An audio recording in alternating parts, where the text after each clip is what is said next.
He told me to wear something fancy for our date night. I got to the restaurant and waited 2 hours. He never showed. When I got home, his car was gone, so was his laptop. 3 days later, I got an email with no subject line, just a screenshot. He told me to wear something nice. Not just in passing, he made a point of it. Black dress, the one with the low back, he said. Trust me. I didn't ask questions, just smiled and said okay.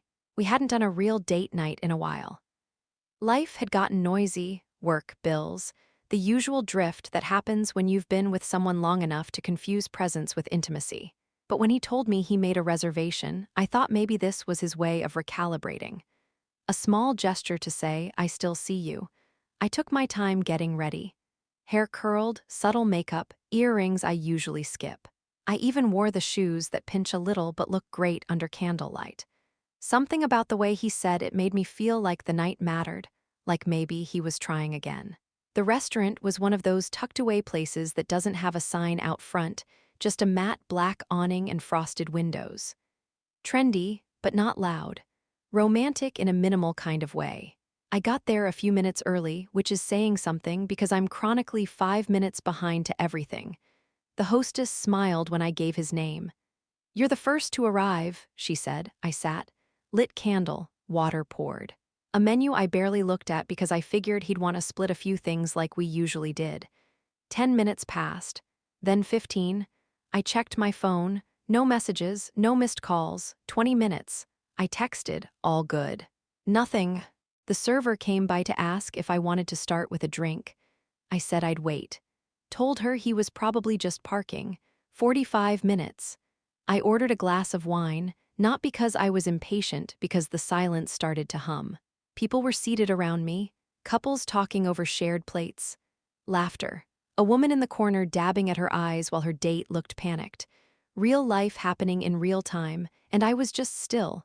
1 hour, I texted again. Everything okay, still coming. No response. I tried calling. Straight to voicemail. The wine was warm by the time I gave up pretending to sip it. A server I hadn't seen before came by and gently removed the extra menu from across the table. Didn't say anything, just smiled in that quiet way people do when they don't want to make you feel worse. I nodded once. That was all I could manage. After 90 minutes, I stopped looking at the door. After 2 hours, I left. The hostess said, "Take care," and I could feel the pity in her voice. Outside, the air was colder than I expected. Or maybe it was just that I hadn't moved in so long. I stood on the sidewalk for a minute, phone in my hand, trying to decide if I was going to call again. I didn't, because something in me had shifted. Not dramatically, not with a crash. Just quietly, the way you know a window's been left open when the room goes cold. He wasn't late. He wasn't coming. And somehow, I knew this wasn't just a misunderstanding. This wasn't a dead phone or a traffic jam or a forgotten dinner. This was something else, something bigger. I drove home in silence. No music, no voice memos to Noel. No, can you believe this? Venting session. I wasn't there yet. I wasn't angry, I was just paying attention. Because when you love someone for long enough, you learn the shape of their silence. And this wasn't guilt or shame or avoidance. This was escape. When I pulled into our driveway, the porch light was off. That wasn't normal. He always left it on for me, even if he was already asleep. It was one of the few things I never had to ask for. I unlocked the front door and stepped inside, heels clicking against hardwood. The house was still, not quiet still. The kind of still that tells you something's missing. And I knew, without checking, that he wasn't there. I didn't call his name. I just stood in the entryway, black dress clinging to my skin, wine still on my breath, and listened to the cold hum of a place I no longer recognized. That was the last night I ever waited for Eli to come home. The first thing I noticed was the silence.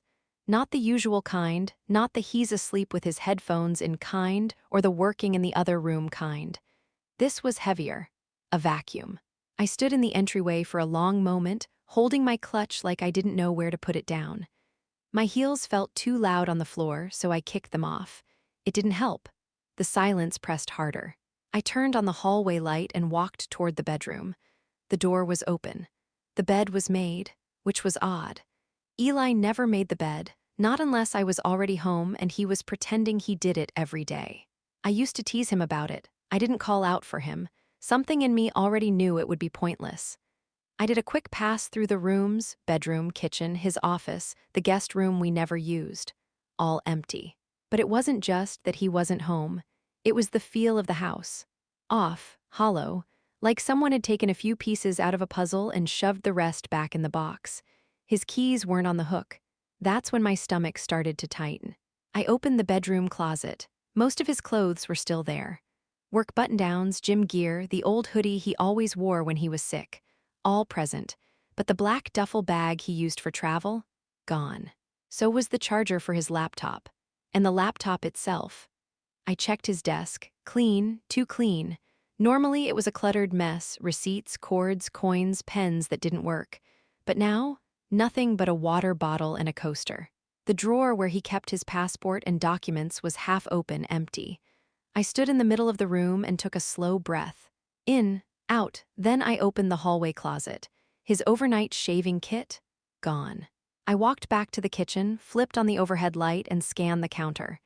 His wallet was gone too. That was the moment it shifted from confusion to dread. I opened the fridge. Still full.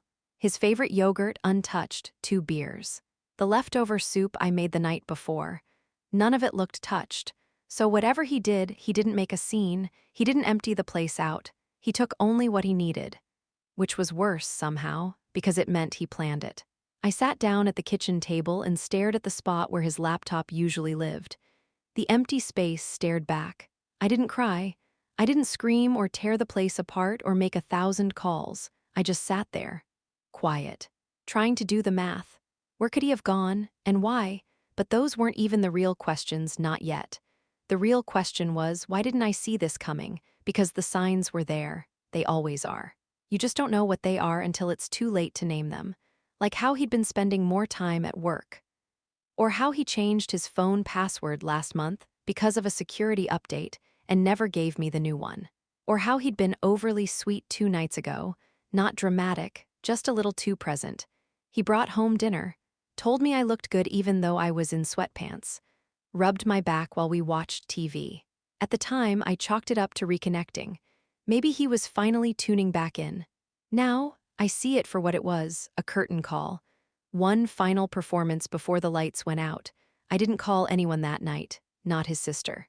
Not Noel, not the police, because I didn't know what to say yet. I wasn't sure if I was dealing with a crisis or something more calculated. I went to bed in the same dress, still zipped. Still stiff with the kind of disappointment that makes your skin feel like paper. I didn't sleep. I just lay there in the dark, listening to the stillness, cataloging everything that was missing. Not just his stuff, but answers.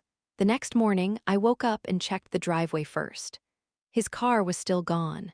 No surprise there, but somehow I needed to see it again, to confirm that this wasn't just a bad dream or some bizarre misunderstanding. Maybe I thought he'd be back. Maybe some part of me expected to find him sitting on the porch with a half apology and a story that would almost make sense. But the driveway was still empty, like it had been emptied on purpose. I made coffee I didn't drink, opened the fridge, closed it again. I sat at the kitchen table, same chair as the night before, and stared at the wall across from me for a solid 15 minutes. That was day 1. I didn't call his family.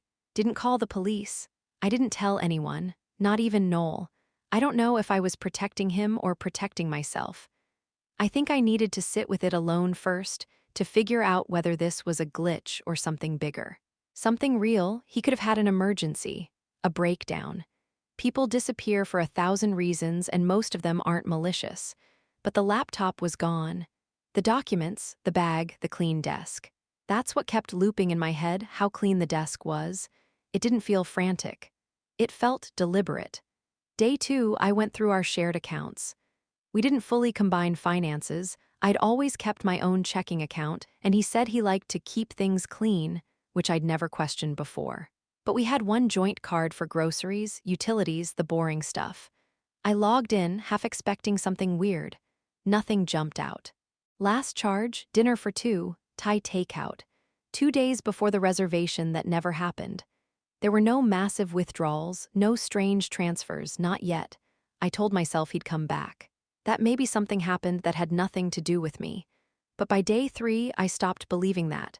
I was still checking my phone constantly. Every buzz, every phantom vibration. Nothing, no call, no message. No "hey, I'm okay." No update from his job, either, not that I reached out. I didn't know how to ask. Has my boyfriend gone AWOL, or is he just reinventing himself without telling me? I cleaned the apartment just to stay moving, washed dishes that didn't need it, folded laundry twice, watered the plant in the hallway he always forgot about. I kept waiting for the dam to break, for tears, rage, something. But mostly I just felt still. Like the truth was hanging just out of reach, and if I moved too fast, I'd knock it over before I could see it clearly. That night, the third night, I opened my laptop. I hadn't touched it in days. There was an email waiting in my inbox. No subject line, no sender name, just an encrypted string of characters. It hadn't gone to spam. It was sitting right there in my main folder like any other message. I clicked it. No words. Just a single attachment. I didn't open it right away. I sat there, cursor hovering, heart suddenly loud in my chest. Because deep down, I knew this was it. Whatever this was, this would be the thing that either made sense of everything or blew the floor out from under me. I clicked. It was a screenshot. One page. A financial dashboard I didn't recognize. Black background, white numbers, lots of them. Account balances, a transaction log. None of it looked like anything I'd ever seen before, not in our shared accounts, not in mine. But right there, toward the bottom of the screen, was my name, first and last, attached to a flagged transaction. The note next to it said, "Cosigner confirmed." I sat back in my chair, stared at the screen. I didn't know what I was looking at, not really. But I knew what it meant. He hadn't just left. He'd taken something with him, and he'd left me attached to it. I stared at that screenshot for a long time. It didn't scream. It didn't explain itself. Just sat there, silent and damning, like a truth I'd somehow already known. The layout looked like a private dashboard, maybe a back-end system for a fintech platform or some kind of investment shell. Not a bank I recognized, not anything with a user-friendly interface. Black background, stark white font. Clean, cold. At the top, holding entity, Sphinx 7 Trust. No logo, no explanation, just numbers. There were several large balances listed across different wallets, whatever that meant. USD, EUR, crypto I didn't recognize. A mess of transactions, some recent, some dating back almost a year. But one line stood out. A highlighted transaction near the bottom. It read, "Transfer flagged for review, $87,000 cosigner, my full name." There it was, no warning, no heads up. Just my name, sitting next to a flagged wire transfer like I'd signed off on it. Like I was part of it. I didn't even know what the transfer was for. There was no bank listed. Just a transaction ID and a reference code I didn't understand. I reread it 5 times. Then I zoomed in, thinking maybe it wasn't really me. Maybe it was someone with the same name. But no, the email linked to the cosigner line was mine. My full name, my personal Gmail. He'd used my information. I felt my throat tighten, not fear exactly. Not yet. Just this slow, heavy realization that something had been happening underneath my life. Something I'd been living on top of without ever noticing. I scrolled down. There was nothing else in the email. No text, no explanation, just the file. Just the receipt. He wanted me to see it. That part hit last. This wasn't an accident. This wasn't some system-generated leak or banking error. Someone, Eli, had sent it. No subject line, no message, just proof. I don't know if he sent it because he wanted to warn me or because he wanted me to know. Either way, it worked. I closed the email and just sat there, staring at the black screen, feeling like I'd swallowed ice. This wasn't a breakup. This wasn't abandonment. This was a setup, and I didn't even know the rules yet. I did the only thing I could think of. I called Noel. She picked up on the second ring. "You okay?" she asked. No greeting, no filler. "Can you come over?" "I'm already in my car."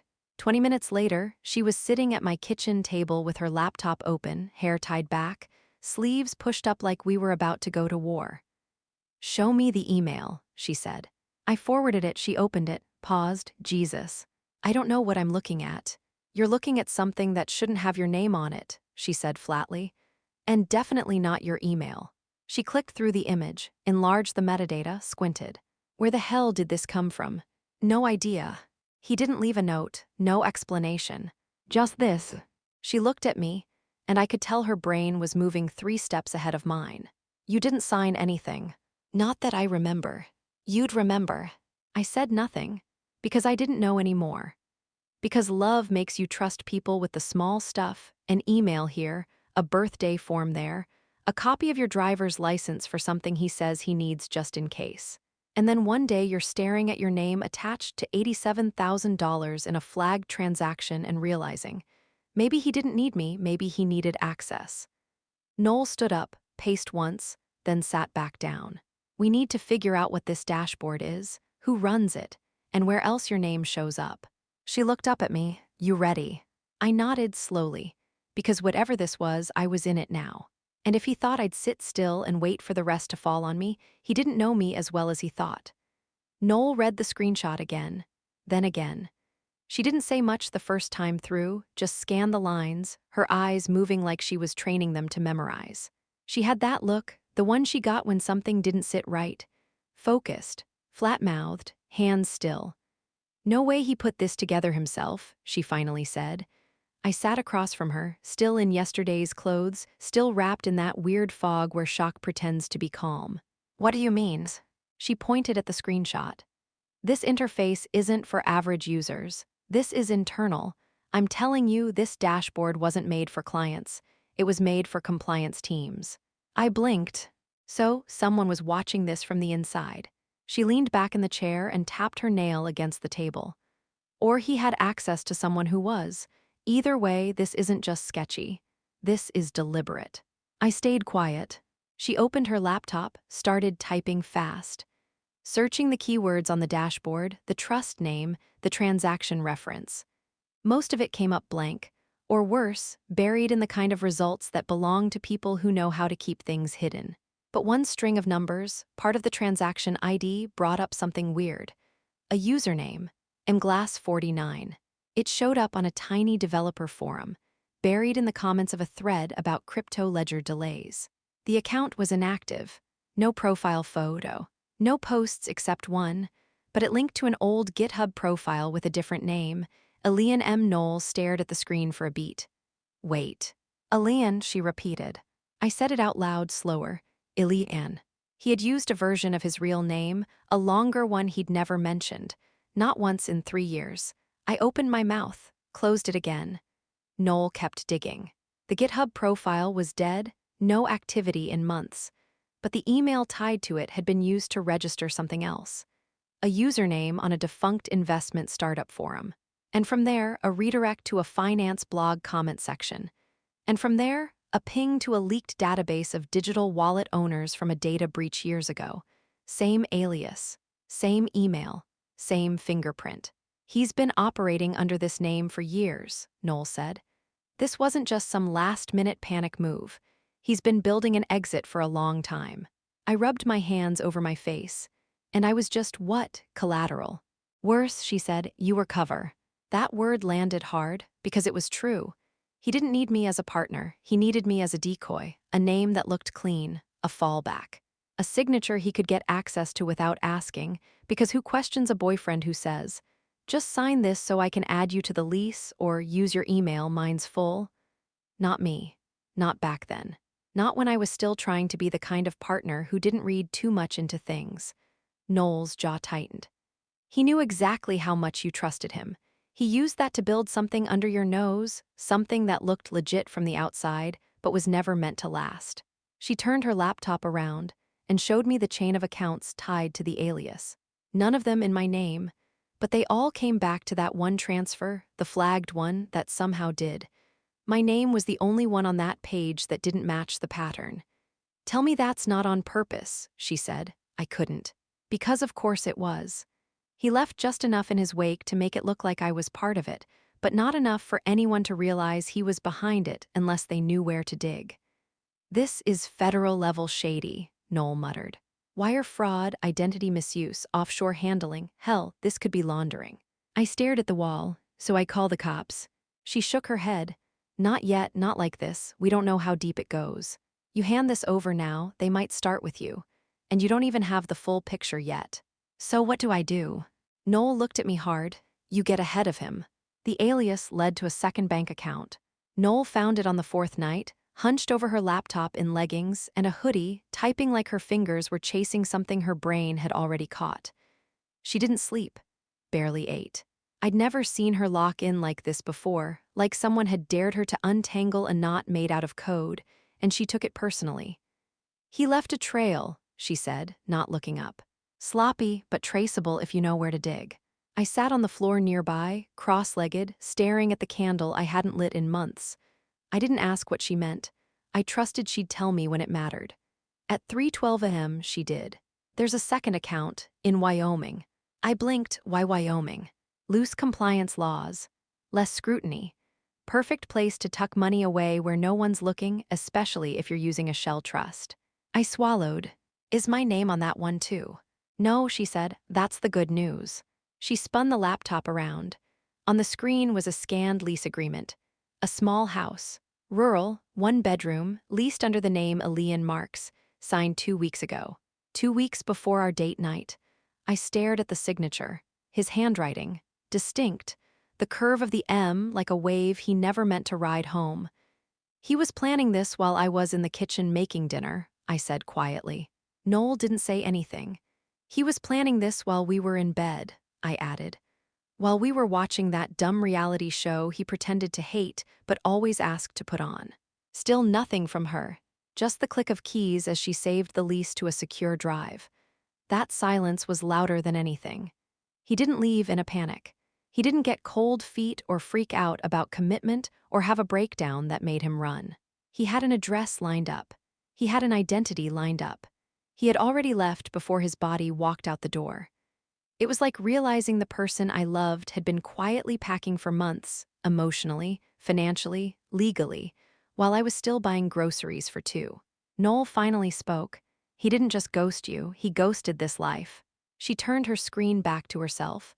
And that's not a man running from a relationship. That's someone escaping something bigger. I sat with that. The betrayal wasn't just personal. It was strategic. He didn't just lie to me, he built his lie around me. Used our life as camouflage. Used my name as insulation. Let me carry half the weight of something I never even knew I was holding. And now, he was living under a new name in a place I'd never been, possibly still moving. Possibly watching to see if I'd figure it out. I stood up. Walked to the window. The street was quiet, safe, but I didn't feel safe. I felt studied. This wasn't random, I said. No, Noel agreed. It was a plan. And suddenly, everything we shared felt like evidence. Not memories, not love. Just cover. Brent was the kind of friend people trusted right away. Easy smile. Always down to help. Not flashy, not pushy, just steady. He was Eli's old college buddy, the one who vouched for him early on, who introduced us at that bar 2 years ago like it was nothing. At the time, I liked him immediately. He made Eli seem grounded. Safe, like someone with history. People like Brent don't usually stick around guys who lie for a living, or so I thought. Noel said not to go alone. I'll come, she offered. Or we can FaceTime and you can set me face up on the table like a body cam. I smiled. I'm not doing an interrogation. You think he's clean. I think he wants to be. She raised an eyebrow. That's not the same thing. She wasn't wrong. Still, I met Brent alone. We picked a coffee shop off a main road. Big windows, daylight, neutral ground. When he walked in, he looked tired. Pale, even. His hair was shorter than I remembered. No cap, no smile. He spotted me right away and came over. Hey, he said, soft and unsure. I nodded. Hey. He sat down slowly like he didn't want to break something. Maybe the truth, maybe me. I've been meaning to reach out, he said. Why didn't you? He exhaled, because I didn't know what I'd be walking into. We sat there for a few seconds. I let the silence grow legs, then I said it. You knew something. He didn't answer right away. Just rubbed a hand across his jaw and looked at his coffee like it had something helpful to say. Brent. He looked up, eyes heavy. He told me once, just once, that he might need to disappear someday. When? A year ago, maybe more. And what did you say? I thought he was kidding, he said. It was a weird night, we were drinking. He said something like, "If I ever ghost you, don't come looking." I laughed, he didn't. That sick drop in my stomach came fast. Familiar now. You didn't think that was worth bringing up when he vanished. Brent flinched. I didn't think he'd actually do it. I leaned in, voice flat. He used me, stole my identity, disappeared with money I didn't know existed, and left my name on something that could get me investigated. Brent's face changed then, guilt, real and obvious. "I swear to God I didn't know that," he said. "I thought I don't know, that maybe he got scared. Of commitment. Of settling down, I didn't think it was criminal." Did he ever say what he was running from? No, but I figured it wasn't just about love. It felt bigger. Like he'd already ed something up and was waiting for it to catch him. "And you still introduced us." That landed. He sank back in his chair, shaking his head. "I didn't know what he was capable of. He was my friend. He made me his alibi." Brent swallowed hard. "I'm sorry." "I don't need sorry," I said. "I need you to think hard." "Did he ever mention Wyoming?" Brent blinked. "Wyoming." I waited, he nodded slowly. "Once, said he liked the idea of land, space, no neighbors." "Did he mention any names, fake ones?" "No." I stared at him. "Brent, if there's something else." "I swear that's all I know," he said, voice tight now. "But if you find him and this goes to the cops, I'll back you. I'll say what I said here, whatever you need." I stood up. "You won't hear from me again." He nodded like he expected that.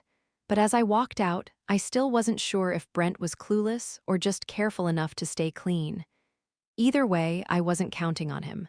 Eli didn't need accomplices. He built this thing solo, and now I knew for sure I was never part of the escape plan. I was the shield. She finally responded on the fourth attempt. I'd texted her 3 times in the span of 2 weeks, nothing dramatic, just, "Hi Clara, I need to talk to you about Eli. It's important." No reply, not looking for drama, just answers. "Silence, please. I'm not okay." Then I stopped. And a few days later, out of nowhere, she called. Not a text, not a voicemail. A full-on phone call at 10:38 on a Thursday night. I answered on the second ring. "Hi." A pause. Her voice came through flat. "I don't know what I can tell you." I didn't push. "I'm not trying to dig up family secrets. I just need to understand who he really is. Because the person I lived with, the one I thought I loved, doesn't match what I'm finding." Clara was quiet. I could hear her breathing. Something told me she was pacing. "Did he disappear?" she asked finally. "Yes." Another pause. "Was money involved?" "Yes." She let out a breath that wasn't surprised. It was something closer to confirmation. I kept my voice steady. "So this isn't the first time." Clara didn't answer directly. Instead, she said, "When we were kids, my mom used to say Eli had a problem with reality. That he only lived in it when it served him." "What does that mean?" "It means he was always rewriting the truth," she said. "If he got caught in a lie, he'd spin another one. And people believed him because he didn't flinch. He never flinched with me either. Then you've met the real version." She sounded tired, not surprised, not angry, just hollow. I sat down at the edge of the bed, phone pressed to my cheek. "Clara, I'm caught up in something I didn't see coming.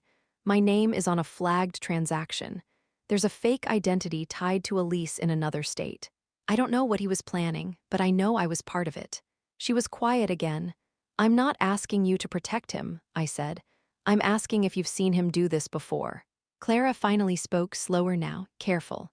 Like every word cost her something. "When we were in our 20s, he got involved with a woman. Said it was serious. That he was in love. She ended up losing her job because he convinced her to sign on to a business that didn't exist. He emptied the account and vanished for 6 months. Showed up after like nothing happened." I swallowed. "What happened to her?" "She didn't press charges, said she was too ashamed. He promised her it was a mistake, a misunderstanding. Said he'd pay her back." "Did he?" "No." "And you didn't warn me?" I asked. Clara's voice tightened. "He made me promise not to. He said he was different now, that he was clean. And for a while, he seemed different." I let the silence sit between us. "You ever wonder what it's like," she said suddenly, "to love someone who's always pretending?" I didn't answer, because I didn't have to, she sighed. "If you're smart, you'll get as far away from this as you can, erase him, clear your name. Let the cops find him or don't. You think I'm in danger. No, she said, but your peace is. That line stayed with me long after we hung up. Not your life, not your safety, your peace. Because that's what people like Eli take first, before the money, before the trust. They take the quiet parts of you, the calm, the sleep, the stillness. They rewrite the narrative so slowly, you don't even realize your life isn't yours anymore. But now I was done waiting for him to give it back. I was going to take it. I thought I was being smart. Separate checking account. My own credit card. My name on the lease, but not the utilities. The kind of setup that says, we live together, but I still know where the lines are. Turns out the lines didn't matter. Not when someone like Eli had a plan. It started when I pulled my credit report. I hadn't looked at it in over a year. No reason to. My score was steady, my payments were up to date, and I wasn't applying for anything new. But Noel insisted. Pull it now, she said. You need to see what's got your name on it before someone else does. She sat next to me on the couch as I loaded the site. No drama, no big setup, just a quiet dread humming beneath everything. There it was. 2 credit accounts I didn't recognize, opened under my name, about 8 months ago. Both with the same bank, one I'd never used. Low activity, but just active enough to stay below radar. One had a $10,000 limit. The other was lower, $4,500. They weren't maxed out. That's what made them easy to miss. Both were listed as co-signed. I was the co-signer. I never signed anything. Noel leaned in. He used your info. Probably autofilled it with stuff he already had. If he forged your digital signature, it wouldn't even flag. I scrolled further. A small business application pending under my name, filed just 4 weeks ago. I felt my face go cold. It wasn't just accounts. It was intent. He hadn't been trying to drain me. He'd been trying to build something under me. A web of transactions and legit paperwork that made me look like a partner or worse, the primary. If anything ever came crashing down, I wouldn't just be collateral. I'd be involved. It was smart. In a ruthless, strategic, almost impersonal way. I could see his logic now, clear as day. People don't look at the woman in the nice dress, waiting for a dinner that never happens, and think she's part of the scheme. They think she got left. And that was the point. He hadn't picked me for love. He'd picked me for cover. I didn't cry. I didn't scream. I logged into our shared grocery card account. The one thing we always used together. I scrolled through the last 6 months of purchases. That's when I saw it. A charge for a storage unit, out of state, recurring monthly.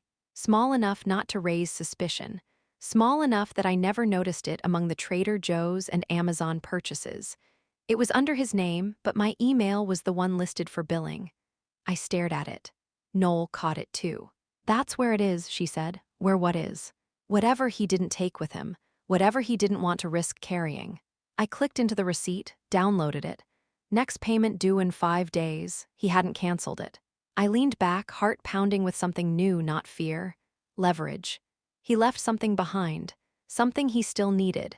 Something he didn't trust to destroy but didn't dare keep with him. Whatever it was tied to my name. Which meant technically it was mine now, and I planned to open it. He showed up on a Tuesday. Detective Hardin. Badge, plain clothes, soft voice, no knock like in the movies. Just a calm buzz at the intercom and a polite, "Can we talk?" I didn't invite him in right away. I asked who he was with. He gave me a card. State Investigative Division, white, clean font, no flash. We're reviewing a flagged transaction linked to a financial trust. Your name came up. I'm not accusing you of anything, he said. Just want to ask a few questions. Off the record if you'd like. I let him in. He didn't touch anything. Didn't even sit. Just stood in the middle of my living room like someone who didn't want to contaminate the scene. I stayed standing too. He didn't look like a cop. Older than I expected. 50s maybe, faint stubble. Corduroy jacket, a pen sticking out of his breast pocket. The kind of man who gets confessions because he doesn't look like he needs them. You're not in trouble, he said first. But I need to ask. Do you know a man named Elian Marks? It took everything in me not to flinch. Elian, I said. He raised an eyebrow. Alias for Eli Thomas. I know Eli, I said. I don't know the other name. He watched me. Not suspicious, just curious. You lived together. Yes. When was the last time you saw him? I didn't answer right away. Hardin waited. Almost 3 weeks ago, I said. He told me to meet him at a restaurant, never showed. I haven't seen him since. Hardin nodded like that lined up with something he already knew. You didn't report him missing. No. Why not? I hesitated, because I didn't think he was missing. I thought he was gone. Hardin didn't write anything down, just kept eye contact. Gone how? I thought he left me. I didn't realize there was something bigger happening. Do you now? I met his gaze, yes. He nodded once, steady. Did he ever ask to use your name on any documents? Credit? Loans? No. Did you give him access to your personal accounts? No. He tilted his head. You're listed as a co-signer on 2 accounts and a flagged wire transfer. I didn't sign anything. Hardin studied me for a moment. I believe you, he said, but others won't unless we clear that up. This isn't small-time theft. This is layered, smart, built over time. I know. He let a beat pass. Did he leave anything behind? I thought of the storage unit, thought of the lease under Elian Marks, thought of the email with no subject line. No, I said, not a lie, just not time yet. He gave me a small smile. If you remember something, you'll call me. I nodded. He handed me another card. This number goes straight to me. Use it. And then he left. No threats, no raised voice. Just footsteps down the hall and the weight of everything he didn't say. Noel called 5 minutes later. How'd it go? They're looking at him, I said. Do they think you're part of it? Not yet, but they're not done. She paused. Storage unit. We go tomorrow. Early. Yeah. I hung up and sat at the table, Hardin's card in one hand, Eli's silence in the other. I wasn't running, but I wasn't handing over the only leverage I had either. Not until I knew exactly what was inside that storage unit and why Eli hadn't burned it. We got there just after 7 a.m. The facility was out of the way, tucked behind a row of shuttered warehouses with a broken keypad gate and one working security camera that looked like it hadn't blinked in months. Noel drove. I held the printed receipt in my lap like it was a warrant. Technically, the unit was under Eli's name, but the billing email? Mine. And the access code came from his saved passwords, the ones my browser remembered long after I forgot to stop trusting him. We didn't say much on the way. She handed me a coffee. I didn't drink it. Inside the office, a sleepy teenager handed us a clipboard. Unit 117, he said, barely glancing up. Second row, left side. It's not climate controlled. I signed my name, felt like a joke. The hallway smelled like metal and dust. Every roll-up door had a padlock except one. The lock was off, hanging open like it had been waiting for someone to show up. I slid the door up slowly. The light flickered on after a delay, motion-activated, dull yellow, humming like it had a secret. Inside was not much. 1 chair, 2 banker boxes stacked in the back, a worn backpack, and a small black suitcase. Noel moved first, stepping carefully, like the concrete floor might give way. She opened the backpack. Empty except for a power bank, a burner phone, and a used envelope with a torn return address, something from a private mail drop in Nevada.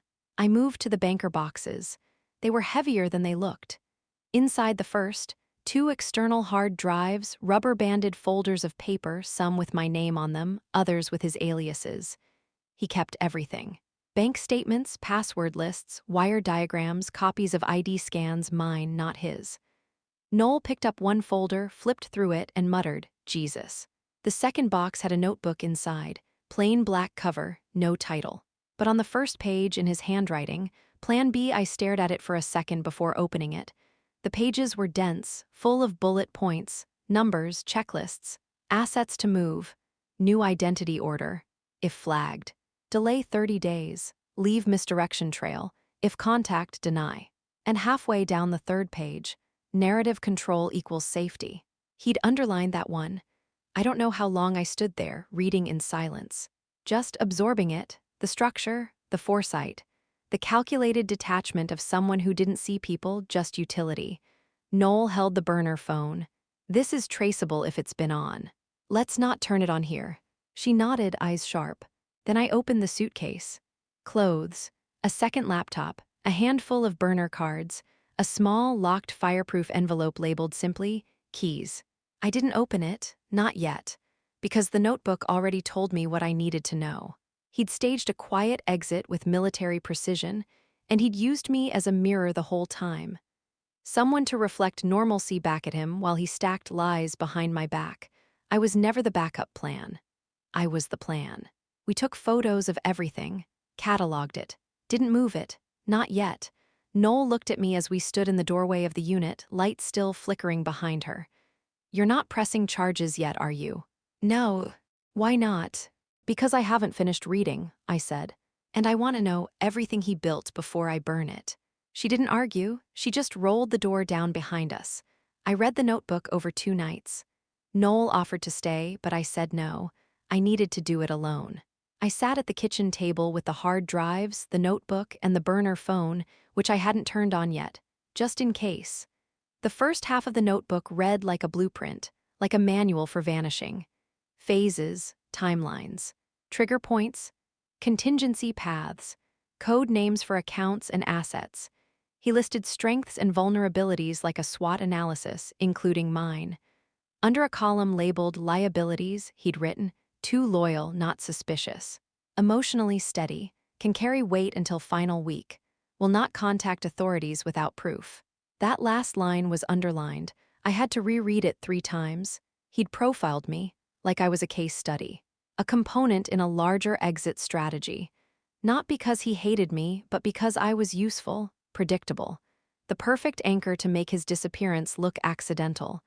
Tragic, even, he wrote things like, "Keep her emotionally occupied until last withdrawal.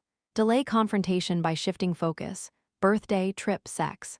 Guilt is better than fear. Guilt gives silence." There was a page marked, "In the event she finds out." That one chilled me the most. It wasn't long, just 3 options: discredit, vanish faster, leave her something confusing. That's what the email had been, the screenshot. Not a warning, not remorse, just confusion. A smokescreen, enough to stall me while he crossed whatever border he was aiming for. I closed the notebook and sat in the dark for a long time. He hadn't just used me. He'd planned what version of me to use. The calm one. The one who wouldn't scream or post revenge threads or light his life on fire. He'd chosen me because he thought I'd take it quietly. He was almost right. Almost. I made my decision the next morning. Noel came by with an encrypted flash drive. We copied the hard drives, backed up the phone's SIM, scanned every page of the notebook, filed it all into a digital lockbox I now had sole access to. Then we wiped the originals.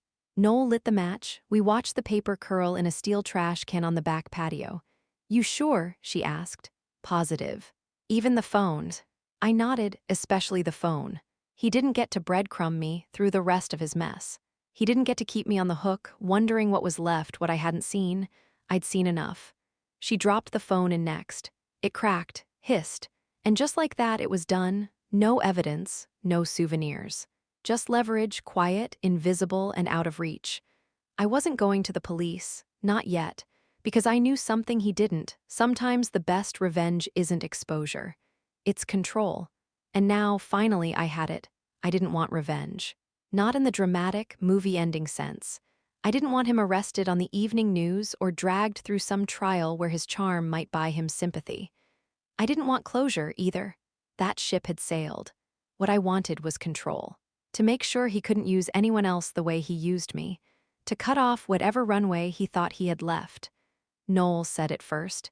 He's got partners, or at least people who enabled him. You don't build that kind of setup alone. So we started looking sideways. Into the companies mentioned in his notes. The platforms he mentioned. One stood out. A small compliance firm in Chicago that had quietly absorbed one of the shell companies listed in the notebook. We traced it to a woman named Erin Coe, a former colleague from one of Eli's earlier jobs. Noel found her LinkedIn. She now worked in risk oversight at a mid-sized fintech company. "Bingo," Noel said. "She's clean-cut, not flashy. If she gets even a whiff of what he was doing, she won't cover for him. She'll bury him." So we sent her a package. Anonymous, cleanly formatted. No melodrama, no long explanations, just data, a copy of the ledger files. A stripped-down PDF of the most damning notebook pages, the parts that showed premeditation, laundering prep, and falsified identities. Screenshots of the co-signed account. A quiet nudge toward what he'd built and where it might connect. No threats, no requests, just a trail. We used a ghost email to send it. No signature, no reply address, no trace. Then we waited. Nothing happened for 4 days. Then a ripple. The lease on the Wyoming house was terminated early. The recurring payment on the storage unit? Canceled. 2 flagged accounts we'd been quietly monitoring. Frozen. No public fallout. No news alert. Just the quiet noise of doors closing behind him. Noel raised her coffee one morning and said he felt it. I didn't toast back, I just nodded, because I knew what that silence meant. Eli was smart enough to know when someone had taken the first swing, but he couldn't respond. Not publicly, not directly, because he didn't know who'd done it, and he couldn't risk the wrong guess. That's the difference between vengeance and leverage. Vengeance ends in fire. Leverage keeps burning. It came in on a Sunday, same inbox, different tone. This one had a subject line, nice move, I saw it while making tea. Noel was in the other room scrolling job boards, half watching a cooking show with the sound off. I didn't open it right away. Just stared at it, 2 words that told me exactly who it was from even before I checked the address. Same cryptic string of characters, same silent arrogance. This time, dressed as a compliment, I clicked. No attachments, no files, just text. I should have known you'd find it. You were always paying attention, even when you didn't say it out loud. You're not mad, are you? You were never the screaming type. That's why I chose you. My hands stayed still. My breathing didn't change. He kept going. I won't ask how you found Aaron. I have a pretty good guess. You were never noisy, just persistent. The storage unit was a mistake. I knew it when I left it, but I was out of time. You made the right call. You always do. I didn't know whether to laugh or throw my laptop out the window. Not because it was cruel, it wasn't. It was something worse. It was calm. Measured. The way you write when you're already gone. Then the final lines, I won't reach out again. You always were smarter than me. That was it, no apology, no regret, just a nod. A quiet admission that I'd won and that he knew better than to test what came next. I closed the email, didn't reply, didn't forward it, didn't even screenshot it. I just sat there, sipping my tea while Noel called out from the living room.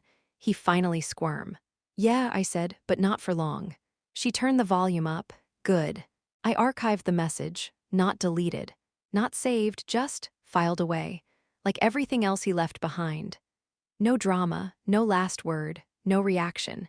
Because when someone's whole game is control, the one thing they can't stand is not being watched. So I gave him what he never gave me, silence. I never heard from him again, not directly. Not through friends, not through Clara, no news alerts, no knock on the door, just nothing. Which is exactly what I wanted. After the email, I spent a week going through everything one last time, cleaning out old files, closing accounts, locking down my credit, not because I was scared, I wasn't, but because I needed it to be done. No frayed edges. No open tabs. I took one last look at the encrypted folder, then I deleted it, not out of kindness. Out of certainty, I'd already made copies, one with my lawyer, one with Noel. One locked away under a name he wouldn't recognize. Not to use, but to own. The story didn't belong to him anymore. It belonged to me. I didn't tell many people what happened, not in full, just the ones who needed to know. The ones who watched me walk through those first few days and never asked for a performance. Brent texted once. He ever show up? I replied no, and he won't. He didn't ask again. Clara sent a message too, just 4 words. You okay now? I responded, getting there. That was the last we spoke. Noel stayed longer. She came by on Sundays with snacks and a new conspiracy theory about where he might be hiding. Sometimes we joked. Sometimes we didn't. But slowly she stopped bringing him up, because slowly he stopped taking up space. The quiet started to feel like mine again. I rearranged the apartment, bought new sheets, tossed the candle he liked. Not out of spite, out of practicality. I wanted a space that didn't echo with the memory of someone who thought disappearing was a strategy. I started sleeping better. And somewhere in that stillness, I stopped waiting for a knock, a ping, a signal. Because the real ending wasn't when he left, or when the email came, or when I found the storage unit. It happened when I realized I didn't need an apology to heal. It happened when I stopped asking why. Not because I got answers, but because I stopped needing them. He did what he did, I saw it, faced it, held it up to the light. And then I let it go, not because he deserved peace, but because I did. That's what real closure looks like. No revenge post. No courtroom showdown. Just this, an inbox with nothing in it. A name I don't say anymore.